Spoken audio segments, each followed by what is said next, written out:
Hey everybody, it's Rob Scheer, the host of Fostering Change. By the way, the awards that we have been winning for the podcast is shocking to me. I never thought I would get past season one, much less season two, and now heading into season seven. The summer is winding down, and I have enjoyed. Actually, to tell you, I have actually been traveling and I've been on the beach with my kids. And so I know I've been listening to the best of as well. So this next one, I had to throw this in here. I absolutely love this human so much. Jamie has been a friend of mine for many, many years.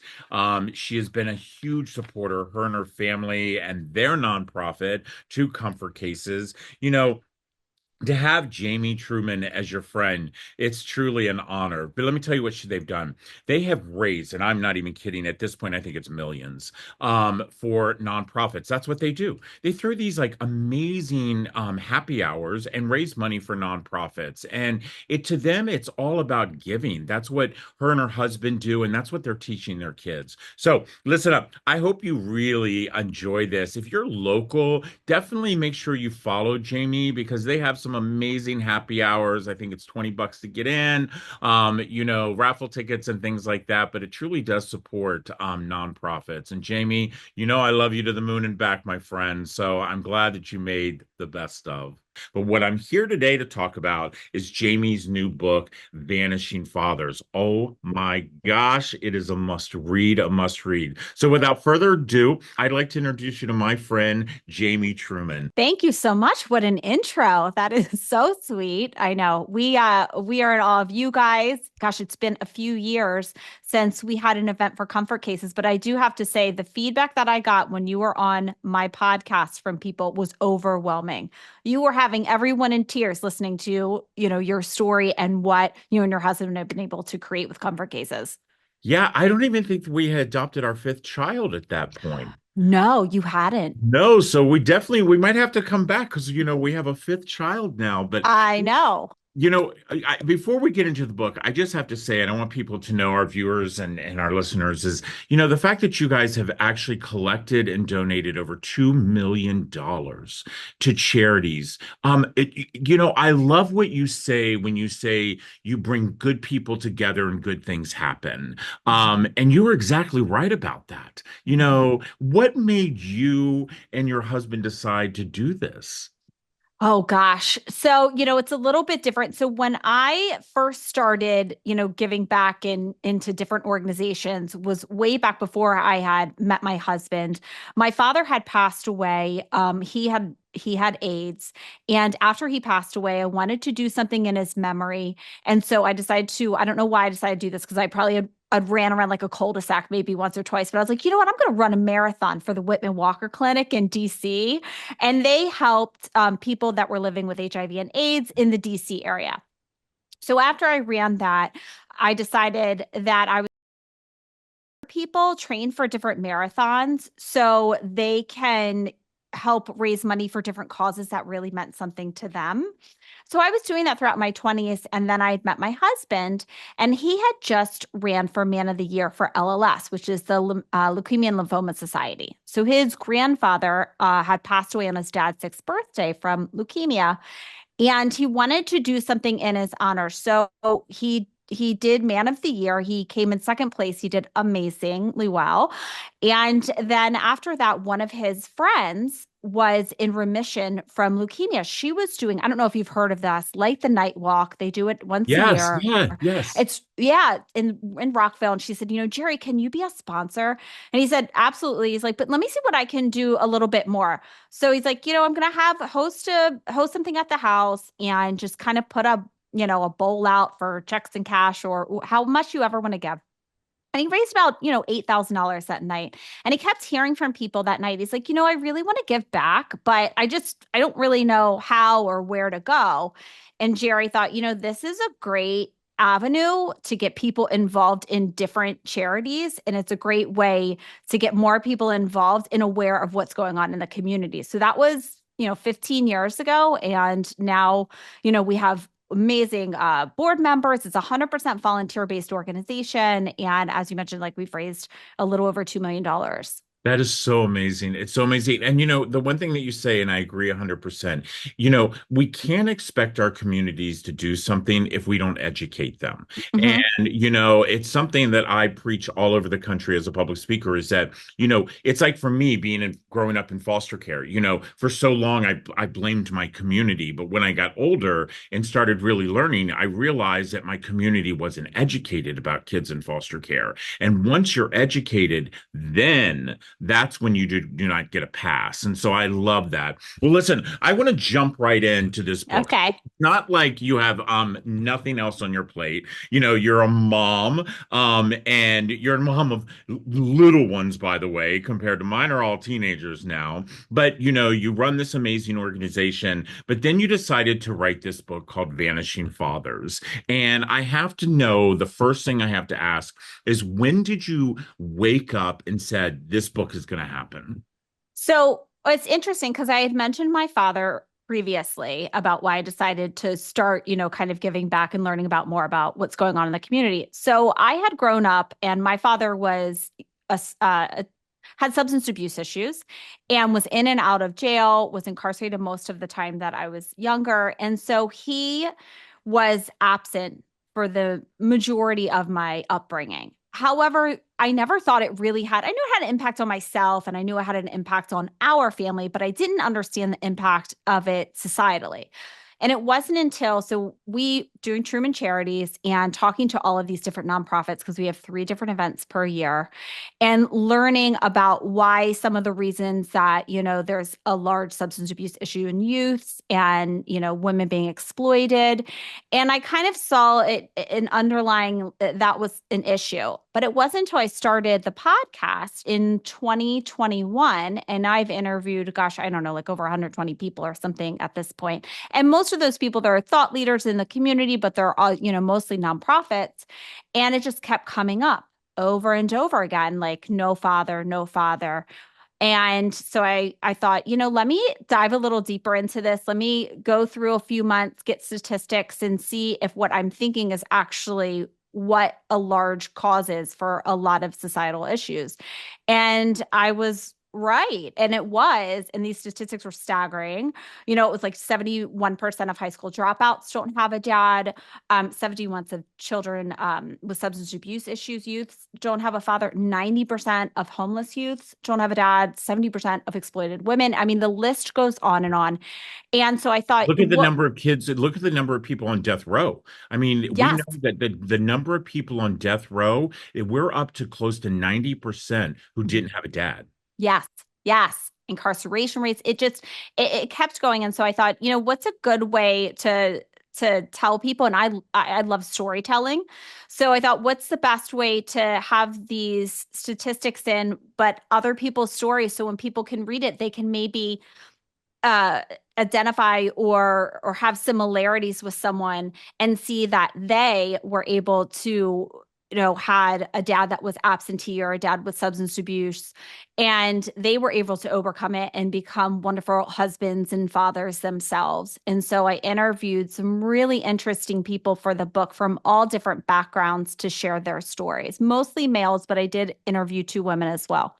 I love this. I absolutely love this. And so in 2019, Hmm. Dallas Howard came to my agent and wanted to do a documentary called Dads. And the reason that she wanted to do this documentary is because she truly felt that so many times dads do get a bad rap. And so she actually picked my husband and I to be in this documentary. It's on Apple. It's called Dads, with Ron Howard and just talking to us about, what it was like, because you hit the nail on the head. Okay. My husband and I, we're celebrating 20 years in about 4 months. My husband grew up with a father that was in the picture all the time, like literally from the day he was born. And he was a very active father. I mean, loves, worships my son. I mean, I grew up just the opposite. No male role models in my life, no true person. Even the dads that were supposedly there, they weren't dads. They, were there. I was there for a paycheck, or, they were drug addicts and alcoholics. I mean, it was just awful. And I remember when my children arrived, and I actually write about this in my memoir. I remember my husband looking at our son, who's now 17. He was 2 at the time, and how jealous I was, because I could immediately see that connection, and I didn't know how to do that connection because I had never seen that connection. And so I do think that we don't realize what trauma we have even as an adult and successful, because I didn't have a dad role model. Yeah, and I saw it. It's we have some similarities there because my husband, grew up same, had this wonderful father that's very involved. They're still best friends. And I can just see the way that my husband is with our children, and it's so beautiful, but it's so natural to him too. Yeah, yeah, it's and that, and like I said, I mean, it took a long time for me to actually explain that to him about the jealousy of it. So many, yeah, for me, foster care is everything. I eat, breathe, and sleep. And so many kids who we see in our foster care system, they're the absentee dads. It's always on the mother's shoulders. It's, the mother's having to provide, and the mothers end up losing their kids because of that neglect word. And if they had that man who stood up and took the role that he should, and mind it, I'm a dad of 5 kids. There's 5 different dads. And by the way, my phone has never rang. Okay. My phone has never rang in 15 years. And the fact is that we allow this in society. Why do you think that is? Wow. I actually interviewed Dr. Leonard Sachs, and so he had a chapter in his book talking about the way that we look at fathers now and the way that we used to look at them back in, say, like the 80s. Look at uh some of the shows that used to be on, and the father was, the mom and the dad, they came in and, mother knows best, but father knows best too. And it was kind of both of them together. And the parents were, the hierarchy in the family. And now you look at some of the shows now, and I think that they're depicted more of like these kind of stumbling idiots, and that they're not really all that necessary within the family unit. I don't think that children are told, young boys are told just how important they are. Yeah. I think that there needs to be more of, I think it needs to be told to them a lot and more frequently. And especially, I grew up with a single mom, and I knew how difficult that was for her. And I think that little boys have to understand that you are just as important as they are, and you can't leave, because if you do, look what may happen. I mean, that, we want it to be the exception where the child grows up, it doesn't have any of these issues. But generally, when you look at the statistics, they are much more inclined to have a lot of these, issues with substance abuse, and not and dropping out of school and things like that when you choose not to be in their lives. And I don't think that they know the impact that they actually Yeah. have on Yeah. a child. It's not very much instilled in them, I think, enough. Yeah, I have to agree with you on that. And I can only go by, my lived experience and Hmm. my children's lived experience. But now that, I talk to so many kids across the country, they always say to me, why did my dad give up on me? Hmm. And even I remember when we stood in the courtroom for the adoption of our children. It was the only time that the birth father showed, and they only showed to sign their rights away. And they were like, okay, bye. And so what my husband and I did is we promised that we would never change one of our phone numbers. And we gave it to them, and we said, whenever you're ready, give us a call, and be a part of the life. And now that my children are older, we're starting to talk a little bit more about it. They're starting to open up about it. But the Hmm. crazy part about it is my 6-month old at the time, he's now 15. He never once brings it up because in his eyes he has two dads, Mhm. and life is great. But I have a friend of mine, and your book, I actually I sent your book to her because she is in her early 50s and she didn't have a dad in her life, and she just doesn't seem to be able to get over that. She seems to bring it. Do you have did as you were researching this, did you see a lot of that as well? Is that you people just sometimes just can't find the grit? Yeah, it's hard, because what you don't understand, a lot of people don't understand is a lot of the problems that they may have in their adulthood is from, some of the things that happen in their childhood that they're just kind of pushing down. And it takes a while for them to really kind of open up and see that the connection between the two. Yeah, I have to agree with you on that. And I think, that's why I say it all the time. I love Dr. Rich, my therapist that I see every Monday. I think that he is amazing.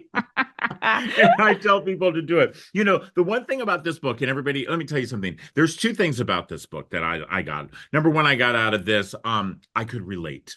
And it's so nice when you read a book and you can relate. It's a fast reader, by the way. So if you're looking for Yes. a book to last you, no, you're going to pick it up and you're not going to want to set it down and you're going to be done with it in 3 to 4 days and you're going to have to go on to the next one. But the thing that I absolutely love that you did is that when someone buys this book, you actually are donating the proceeds to charity. Mhm. So since the debut in March, we've raised close to $80,000 for charities that help at-risk youths. So I wanted this to not only educate people and to make them feel like they have finally like read other stories where someone else understands, but also the money to help, youths that are going through this, not having a father. I love, let me tell you something. I know and by the way, you and your husband, you actually self-published this book. Yeah, yeah. Okay, so I have to tell you, I know people that are signed with like companies like Simon and Schuster, and they haven't sold $80,000 of the book. So, you guys, you knocked it out of the park. Listen up, everybody. There, you're gonna have a link right here. You'll be able to go and order the book. I say this all the time. The greatest gift that you can give to an author is write a review. Yes. Truly write a review. Once you've read the book, write a review. And then the other thing I always remind all of you is that there's no such thing as the used book. So once you have loved it in your mind, you loved it in your heart, then pass it on. Okay. Pass it on to the next person, but remind that person to give a gift. And that gift is a review. Jamie, I'm telling you, it's Thanks. always so nice to catch up with you. Of course. Where can they find you on your podcast? Oh, just Truman Charities Podcast on on all podcast platforms. And then also the people that are in the book, I have a series, Vanishing Fathers series. So you can listen to their interviews as well. And those are episodes 93 or 94 through 103. That's awesome. That's So awesome. yeah, you can And listen by as the way, well. they can also sign up for your newsletter and Yes. find out when you have your charity Hmm. gatherings, Hmm. because those are absolutely amazing. It's a great time to not only give back to your community, but it's a great time to connect with people maybe that you wouldn't have connected with. So, once again, this is the book, Vanishing Fathers. Do me a big favor. Get the book today and then send me an email. I'd love to know what you think because I absolutely loved it. And once again, this is another episode of Fostering Change. Take care, everybody.